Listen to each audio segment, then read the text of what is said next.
Olá você telespectadora, olá você telespectador da TV Cultura. A partir de agora você acompanha a opinião eleitoral desta quarta-feira.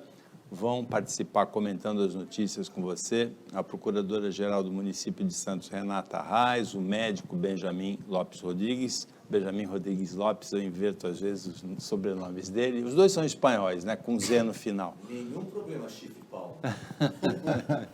Aí você trocou o primeiro nome com o sobrenome, é diferente. É que teve uma vírgula. E muita gente grava assim, primeiro o sobrenome, vírgula, e depois o primeiro nome, em outros países principalmente.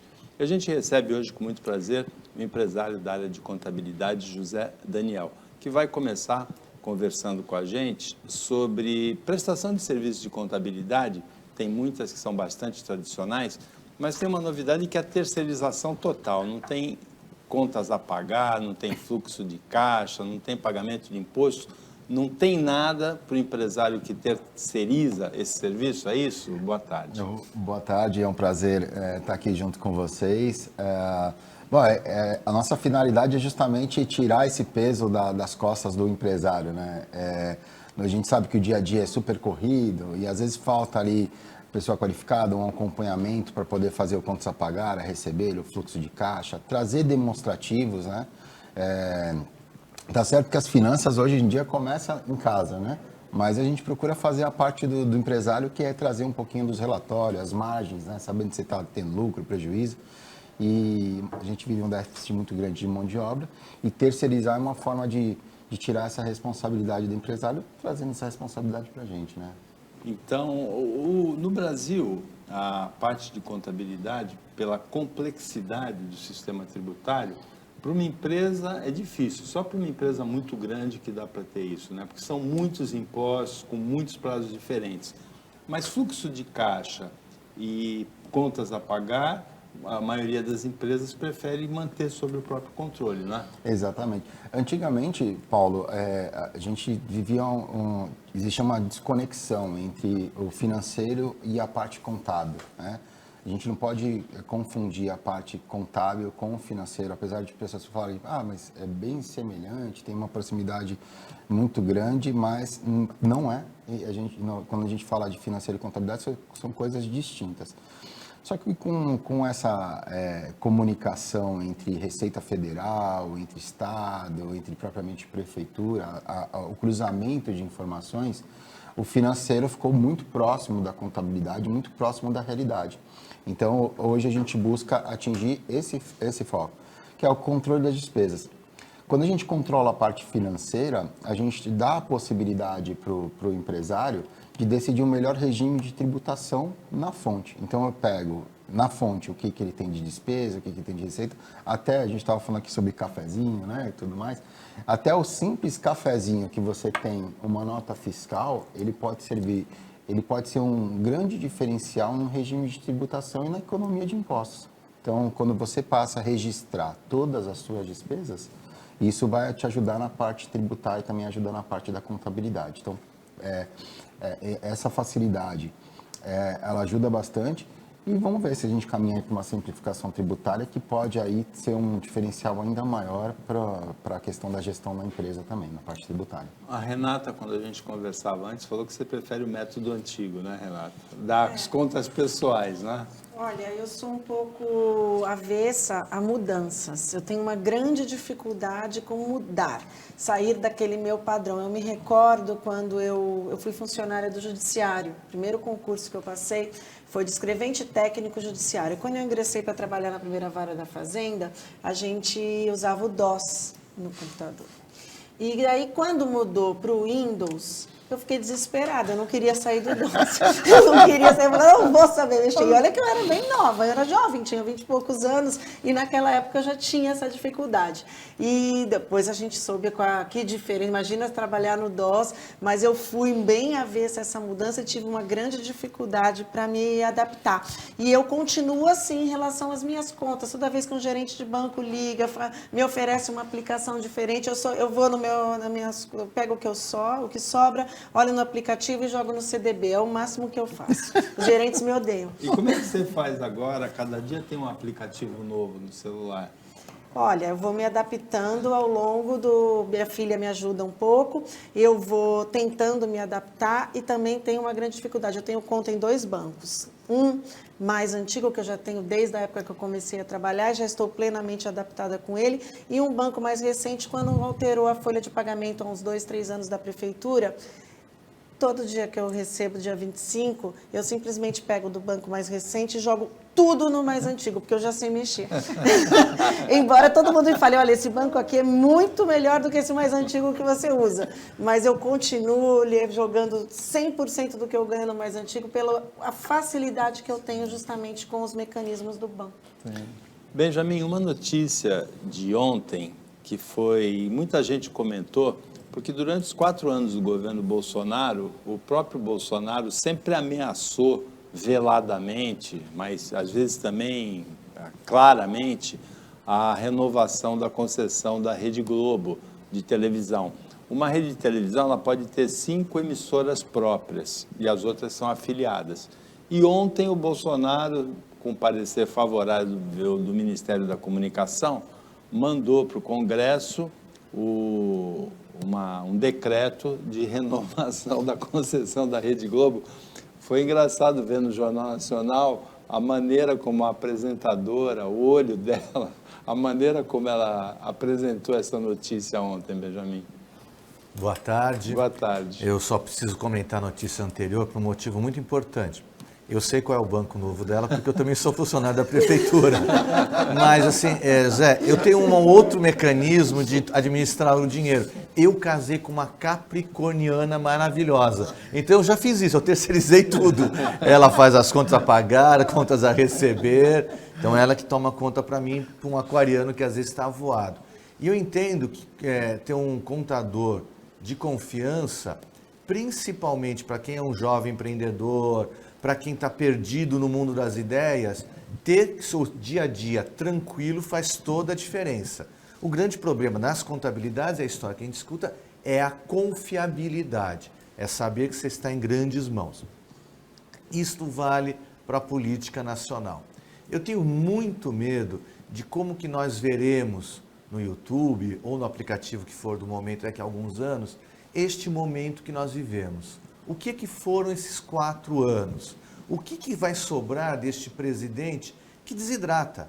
Que assim, parece que é uma grande piada, um grande bufão, ameaçou, fazia isso e termina melancolicamente este final de mandato. A renovação da TV Globo, que foi xingada durante 4 anos pelos bolsonaristas de Globo lixo, é mais uma amostra de um presidente que, neste momento, deve ter razões suficientes para temer o futuro próximo. Aonde ele passará os próximos anos é uma discussão pertinente. Renata ficou surpresa ontem com a renovação da concessão da Rede Globo. É em 5 estados, né? 5 cidades, na verdade. São Paulo, Rio de Janeiro, Belo Horizonte, em Pernambuco, né? Em Recife e também no Distrito Federal, né? 5 estados. Eu não fiquei surpresa, não. Como tudo que vem acontecendo nos últimos 4 anos, eu não tenho ficado surpresa, porque a gente tem visto corriqueiramente que essas falácias elas não se comprovam logo em seguida. Então, eu nunca tive dúvida que isso fosse realmente acontecer, como outras ameaças veladas e outras nem tão veladas assim, cometidas pelo nosso presidente atual. A gente está vendo cair por terra esse discurso falacioso, esse discurso criminoso, eu diria, e a gente está todos os dias nos deparando com medidas que só vêm demonstrar que tudo isso fazia parte, né, de um grande circo para desestabilizar as instituições. Nesse ponto, bolsonaristas e petistas agiram de maneira muito parecida, porque os petistas também falavam que a Globo era mídia golpista, né? Antes do Bolsonaro, e os bolsonaristas falarem que é Globo lixo e mídia esquerdista.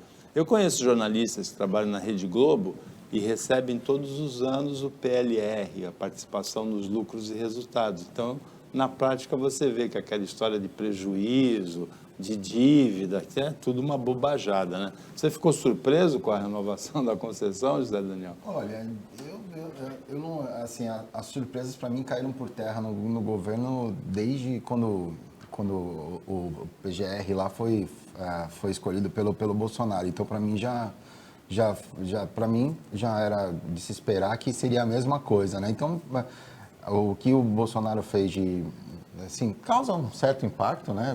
Essa questão da renovação, mas eu fico até relativamente com pena das pessoas aí que ficam na rua, nos quartéis, ainda levantando essa bandeira depois de decretado isso.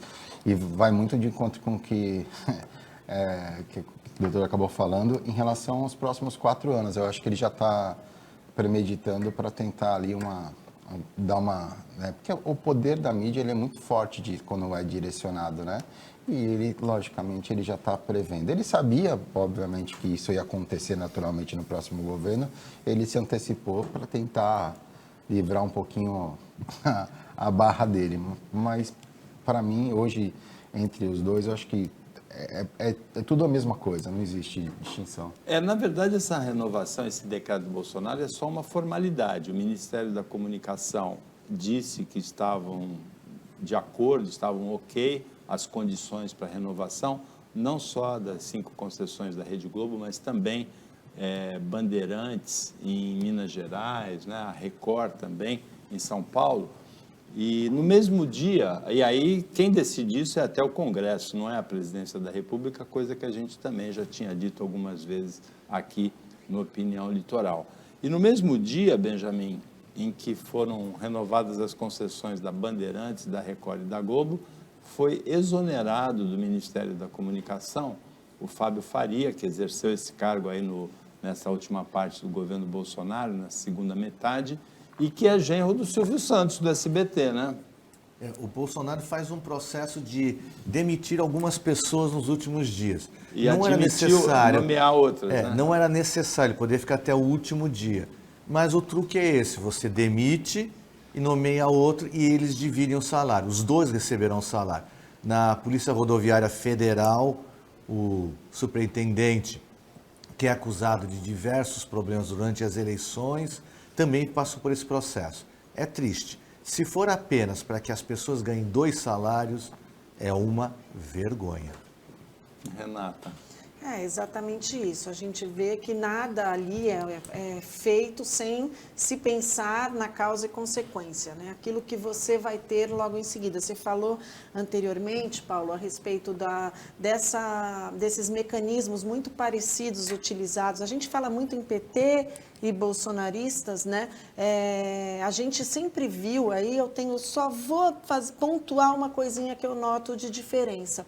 A gente sempre viu os petistas, eu cresci vendo os petistas com um comportamento que a gente pode dizer semelhante, análogo a esse que a gente tem visto com essa onda bolsonarista. Eu só vejo necessidade de pontuar uma grande diferença, é que os líderes do PT, eles sempre buscaram valer essa opinião, esse direito deles de achar isso ou aquilo, com a diferença do respeito às instituições. Porque eu acho que a gente teve de muito grave nesses últimos anos foi a voz e o poder nas mãos daqueles que não respeitam os demais poderes, que não respeitam as instituições. E a gente precisa dessa estabilidade justamente porque é a sobreposição, um ali ao lado dos outros, é o que a gente chama, né, dos poderes, a harmonia entre os poderes da federação. E a gente precisa dessa harmonia para que cada um trabalhe dentro dessa autonomia. O que se fala muito hoje é que o Supremo Tribunal interfere no Poder Executivo. O Supremo Tribunal Federal, ele não interfere de ofício, ele interfere mediante provocação. Quando você promulga, quando você fabrica normas inconstitucionais, e isso é levado ao conhecimento do Poder Judiciário, o Poder Judiciário não pode se eximir de decidir. Então, o que a gente teve nesse momento foi um grande mecanismo de provocação do Poder Judiciário para que o Poder Judiciário, no caso Supremo, se manifestasse sobre atos do Poder Executivo e, uma vez se manifestando, todo um Poder Executivo propagando, no caso, né, o que a gente chama de fake news, de que o Supremo estaria atuando como Poder Executivo. Na minha opinião, o Supremo está fazendo nada mais do que lhe incumbe fazer, que é analisar a constitucionalidade dos atos da administração.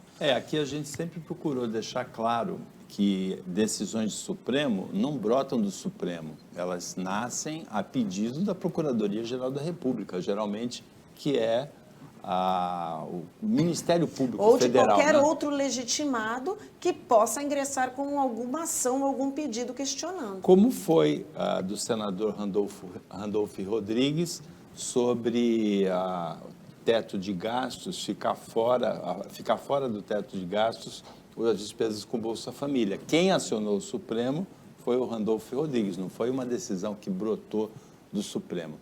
O Opinião Litoral volta depois do intervalo, bem rapidinho.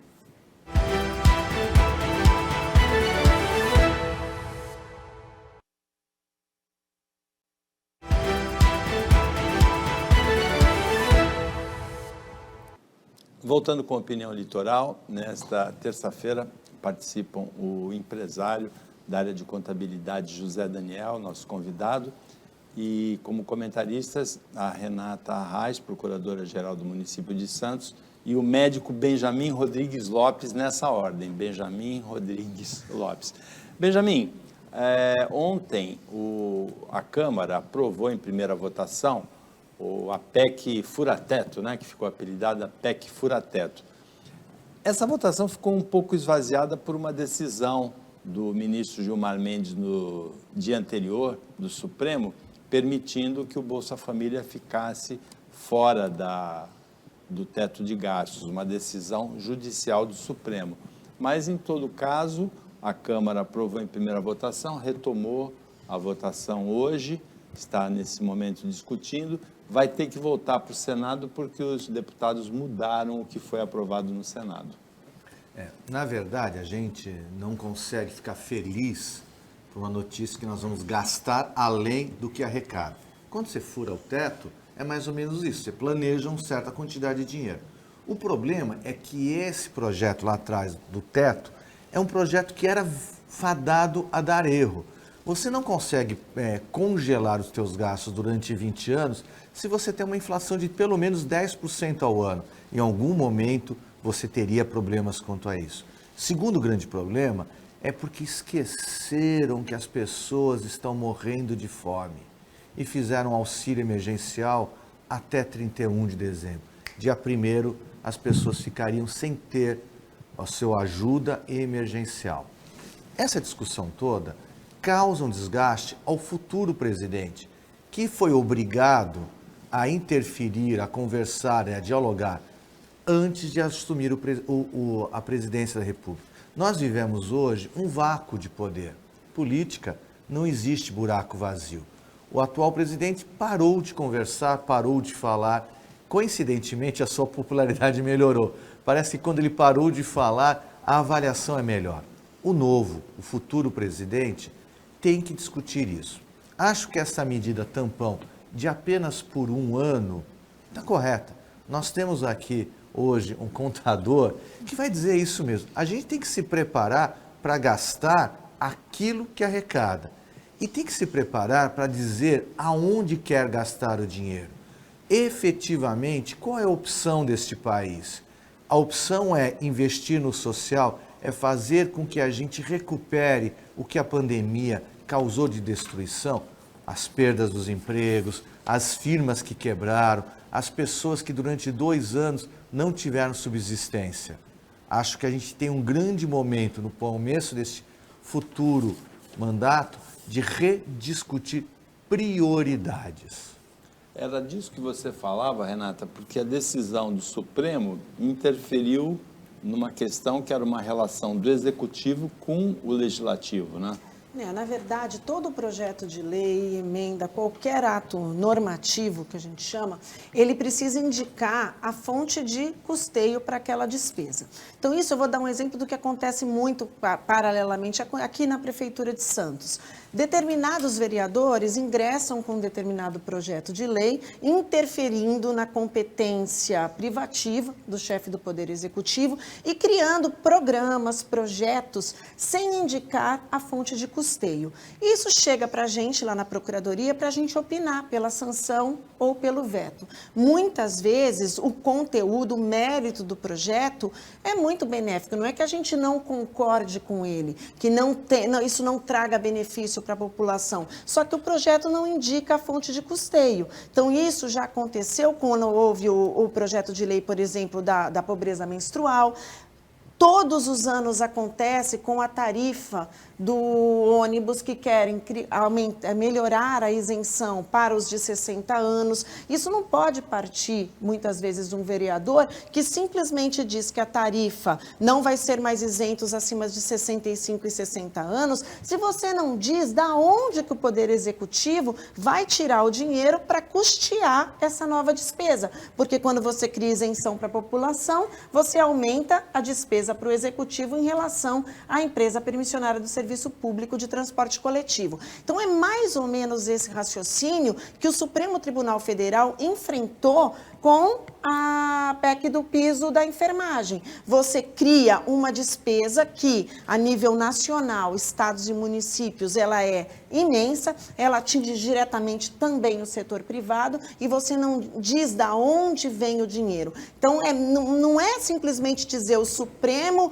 é o vilão e não quer aumentar o piso da enfermagem. Não é isso, é esse jogo que é feito no nosso país que é muito errado. Na verdade, o Supremo exigiu o quê? Que o projeto de lei venha complementado com a fonte de que vai custear essa despesa. Que é uma determinação constitucional. Sim, é uma disposição... que limita a atribuição do Legislativo. Exato.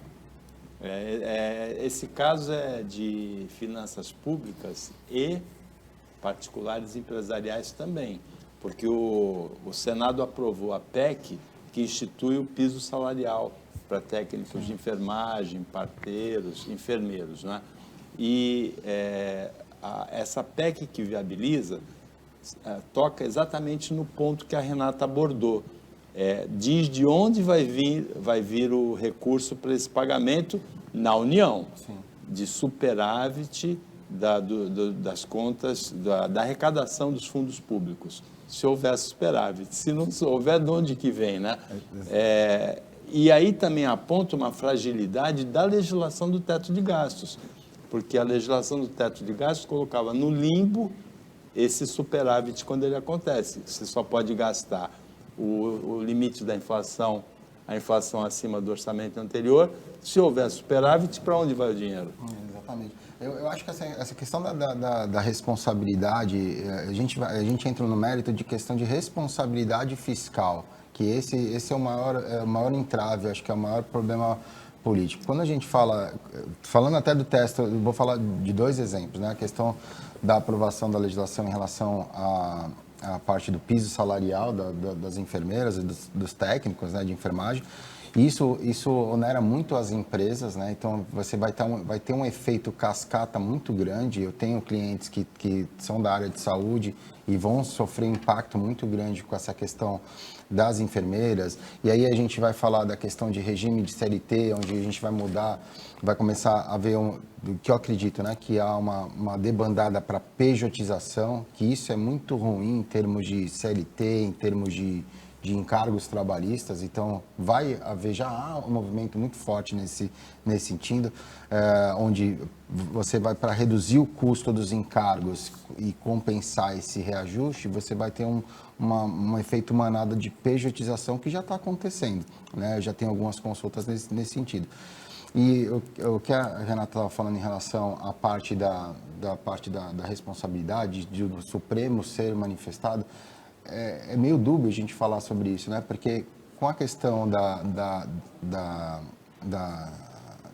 da parte das enfermeiras, o Supremo foi lá, decidiu, né, e o Legislativo foi lá e legislou. No caso do teto de tirar o Bolsa, né, a verba, foi o inverso, né? Houve uma manifestação, mas no meu ponto de vista deveria ter falado assim, não tenho como legislar, porque o que a gente está falando é interferir diretamente, né? E aí vai na questão da responsabilidade fiscal. Eu acho que o impacto de responsabilidade fiscal, nesse sentido, Paulo, é muito ruim quando a gente tira essa parte, porque a conta vai chegar e vai chegar no próximo ano. E assim, e aí eu vou falar assim, algumas pessoas falam sobre a questão de responsabilidade fiscal. Gente, isso não é uma coisa que foi definido agora, isso vem vindo, tá? Então não é uma coisa que não é para o próximo governo, isso vem vindo desse governo, então e logicamente que vai ter que ser coberto. Essa PEC não foi uma PEC que surgiu agora, porque já vem vindo tendo um resultado negativo de lá para cá, né? Prova disso, fala assim, a gente falando de números financeiros, só para concluir. Quando a gente fala de números financeiros, a maioria a queda de a bolsa despencou porque o Bolsonaro falou, não, os resultados estão aí para ser vistos, os balanços foram péssimos. Então, assim, não é uma coisa que não é feito, sou imparcial, né? Então, eu procuro ficar em cima do muro em relação à política, mas sendo responsável não é uma coisa que vem nem do governo nem do outro, é uma coisa que já vem vindo. Agora, a maneira como a Renata explicou ficou muito didático, porque o Congresso aprovou o piso nacional para enfermeiros, técnicos de enfermagem, parteiras, em julho. Em agosto, o presidente Jair Bolsonaro sancionou. Em setembro, o Supremo suspendeu a vigência desse piso, questionando alguma coisa que é constitucional. Vocês estão aprovando uma despesa a mais sem dizer de onde o recurso vem. Vocês não podem fazer isso. É exatamente isso. Agora, essa PEC que foi aprovada ontem pelo Senado diz justamente de onde virão os recursos para pagar esse piso, que é necessário, não é, Benjamin? Dirigentes sindicais das entidades de enfermagem dizem que no estado de São Paulo, que é o estado que arrecada mais na federação, tem profissional de enfermagem ganhando menos que o salário mínimo. O que é proibido, né? Fica com um penduricalho ali e acaba dando mais que o mínimo para cumprir a lei, né? Eu ia brincar, Paulo, que assim, sabe o que faltou para o Bolsonaro? A doutora Renata lá fazer, Bolsonaro não pode, faz direito. Mas é verdade isso mesmo. Existem os órgãos de Mas é verdade, a explicação que ela deu ficou muito didática, né? Que deveriam ter orientado ele. Na verdade, o processo todo é muito complicado, porque a gente sabe que o atual presidente, que o Paulo Schiff apelidou de Pato Manco, ele deixou de pensar em vários momentos. Ele é uma pessoa que não consegue ter empatia. Se não fosse apenas a crise econômica, nós estamos há quase 3 anos vivendo uma epidemia do Covid. Essa epidemia matou mais de 600 mil pessoas. Se a gente for olhar por profissão, os profissionais de saúde, especificamente os profissionais de enfermagem, morreram a dar com o pau, e usando uma expressão bem grosseira. Eram a linha de frente, são até hoje. São eles que vacinam você e fazem o teste de Covid na policlínica.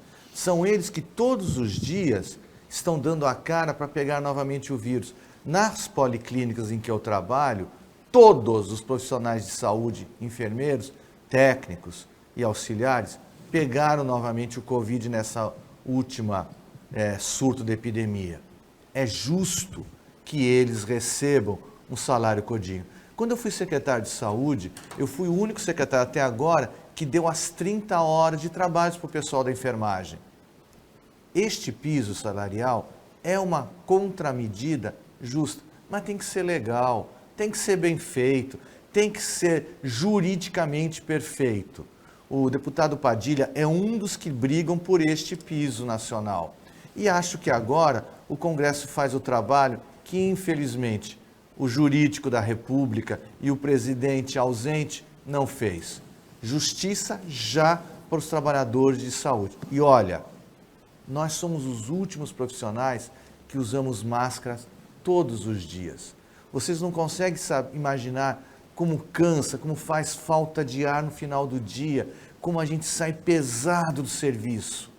Quando você for no posto de saúde, no hospital, na unidade básica de saúde, olha aquele enfermeiro, aquele técnico, aquele auxiliar, aquele recepcionista, aquele profissional da limpeza que está se expondo por você. O Opinião Litoral volta depois do intervalo bem rapidinho. Eu lembro quando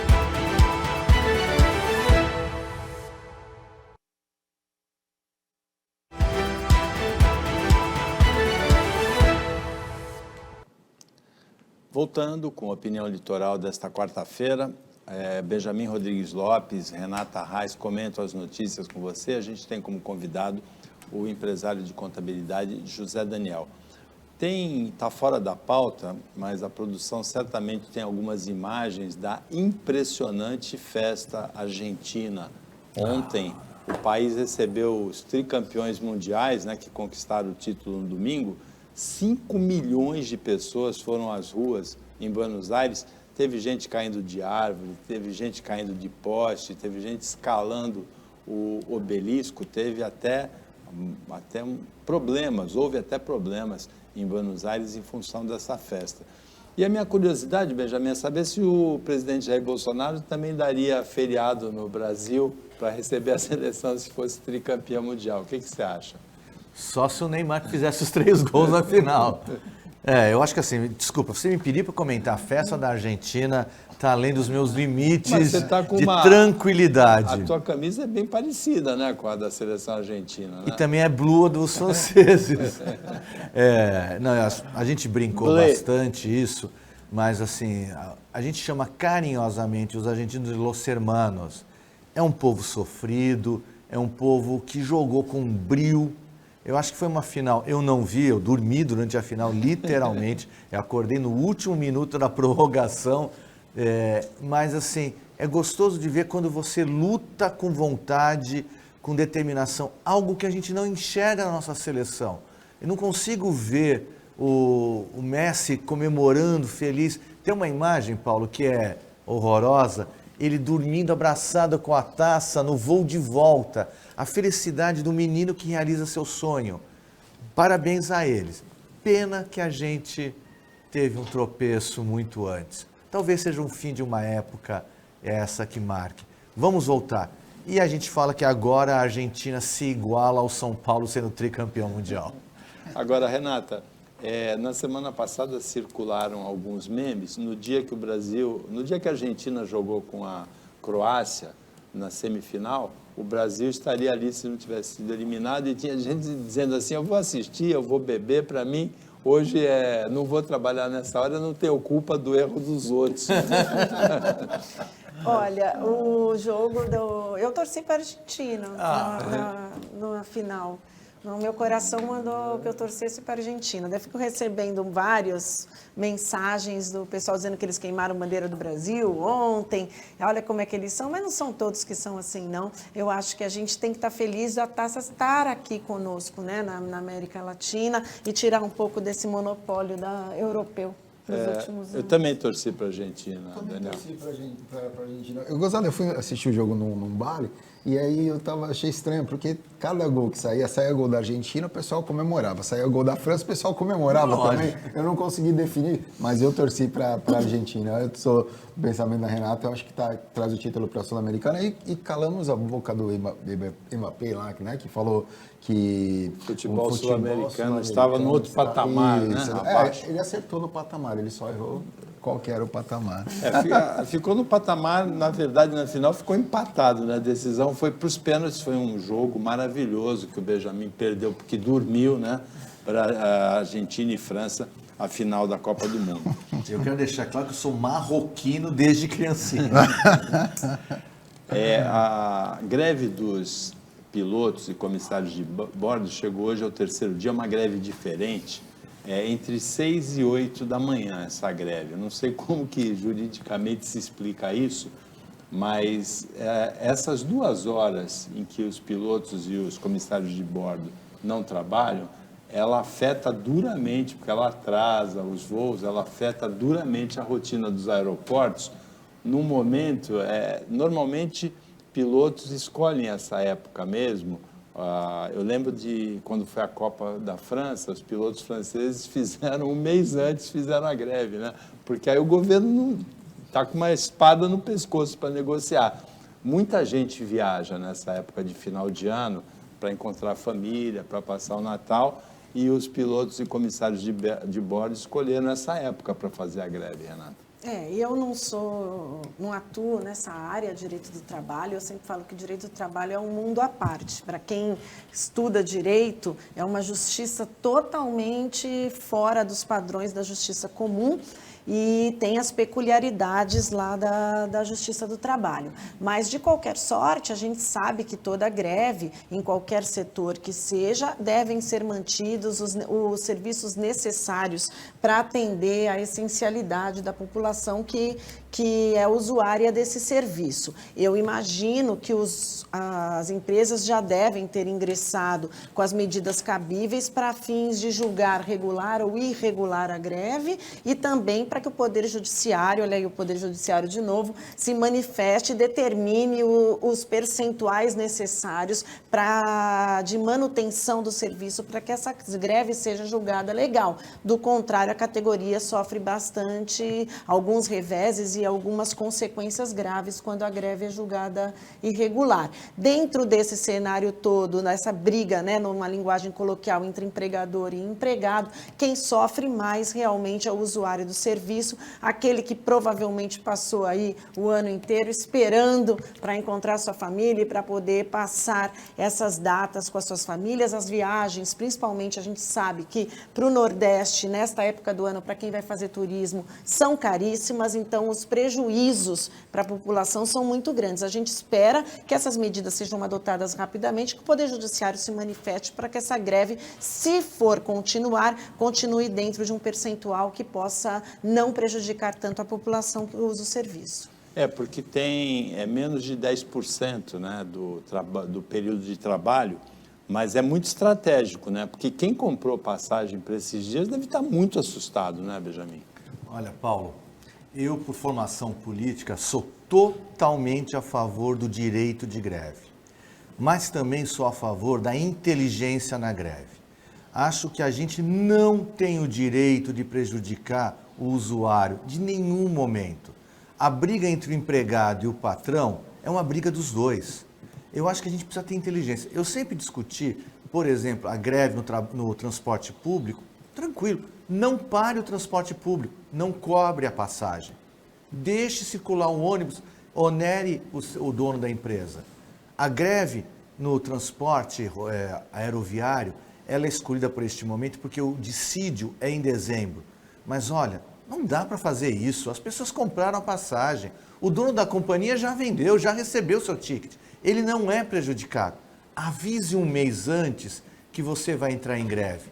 Aí a pessoa não compra a passagem, o dono da empresa vai querer negociar. Neste momento, isto é uma maldade. Imagine eu, médico, obstetra, na hora do parto, quando a paciente está com 8 centímetros, fala, agora eu estou em greve durante 2 horas. É crime, é uma maldade enorme. Acho que a gente precisa amadurecer a nossa política. A doutora Renata, no bloco anterior, comparava o jeito da esquerda, da direita de se manifestar. É verdade, a gente pode brigar pelos nossos direitos, mas nós temos que ter ética. A gente tem que ter, principalmente, que o ex-presidente atual, ex-futuro presidente, não teve a liturgia do cargo. A gente não briga com os poderes e a gente não põe a população como refém num aeroporto lotado. Isto, novamente, é uma maldade. Se eu não estivesse no ar, eu falaria um palavrão junto para dizer, olha, é muita... Mas, estrategicamente, é uma opção dos funcionários, dos pilotos e comissários de bordo, muito inteligente, que coloca uma pressão em cima das empresas muito grande, justamente por causa dos problemas acarretados, porque é um momento de muito movimento de passageiros. Eu imagino, se os contabilistas entram em greve, assim, 15 dias antes da data 30 de abril, né, da publicação dos balanços, ou da entrega do imposto de renda? Como é que faz? Nossa, e acho que ninguém recebe, né? A gente está comentando sobre a pandemia, que durante a pandemia a gente trabalhou redobrado e infelizmente, imagina numa greve. A gente tem um projeto de lei para dar férias aí para os contadores, para ter um recesso, porque a gente tem muitas obrigações acessórias, né, que temos que entregar.